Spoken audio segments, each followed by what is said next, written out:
ایک مفتی صاحب کی ویڈیو ابھی مجھے کسی نے بھیجی ہے جس میں وہ یہ کہہ رہے ہیں کہ مغرب سے 15 منٹ پہلے شب برات والے دن آپ 100 مرتبہ درود شریف پڑھیں اور تسبیح لے کر بیٹھ جائیں، اور پھر اس کے بعد 40 مرتبہ یہ پڑھیں، 50 مرتبہ یہ ذکر کریں، اور ان اعمال کو کرنے کے بعد آپ کے اتنے سالوں کے گناہ اللہ تعالیٰ بخش دے گا۔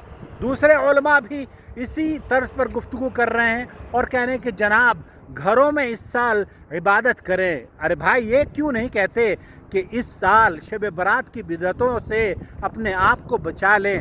مفتی صاحب نے بھی جن باتوں کا تذکرہ کیا ہے ان کی کوئی دلیل پیش نہیں کری ہے۔ اس سلسلے میں کوئی بھی روایت فضائل شب برات کے عنوان پر کسی بھی محدث نے صحیح طور پر نقل نہیں کی ہے۔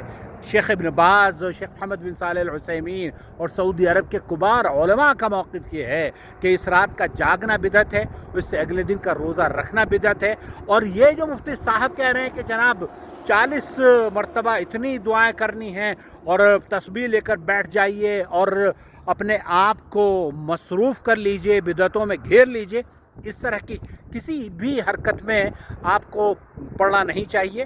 یہ تمام چیزیں بدعت پر مبنی ہیں، اور اگر آپ چاہتے ہیں کہ اس طرح کی بدعتوں سے ہم آپ کو باخبر رکھیں تو نور ٹی وی جدہ یوٹیوب پر سرچ کر لیں، نور ٹی وی جدہ آپ سبسکرائب کریں، اور سبسکرائب کرنے کے ساتھ ساتھ اگر آپ چاہتے ہوں کہ سعودی عرب کے علماء آپ کے سوالوں کے جواب دیں تو آپ اس نمبر پر سوال وائس میسج کے ساتھ اپنا ریکارڈ کر کے بھیج دیجئے 0096650468631 ایک بار پھر اس نمبر کو میں دہراتا ہوں 0096650468631 رمضان آنے والا ہے۔ رمضان آنے سے پہلے اگر آپ کے ذہن میں کوئی سوال ہو تو اس نمبر پر آپ وائس میسج مجھے واٹس ایپ کے ذریعے کر دیجئے، اور ہم یوٹیوب پر آپ کے سوال کا جواب لے کر حاضر ہو جائیں گے۔ آپ کا بھائی محمد عاقل جدہ سے، اس وقت میں ریاض سے نکلا ہوں جدہ کے لیے،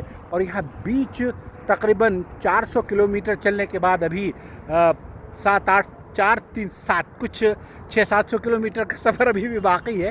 غالباً 500 کلومیٹر ریاض سے ابھی دوری ہے ہماری جدہ سے۔ انشاءاللہ جلد ہی پہنچ جائیں گے اور وہاں پھر آپ سے پہنچ کر ملاقات کریں گے۔ اپنا خیال رکھیں۔ والسلام علیکم ورحمۃ اللہ وبرکاتہ۔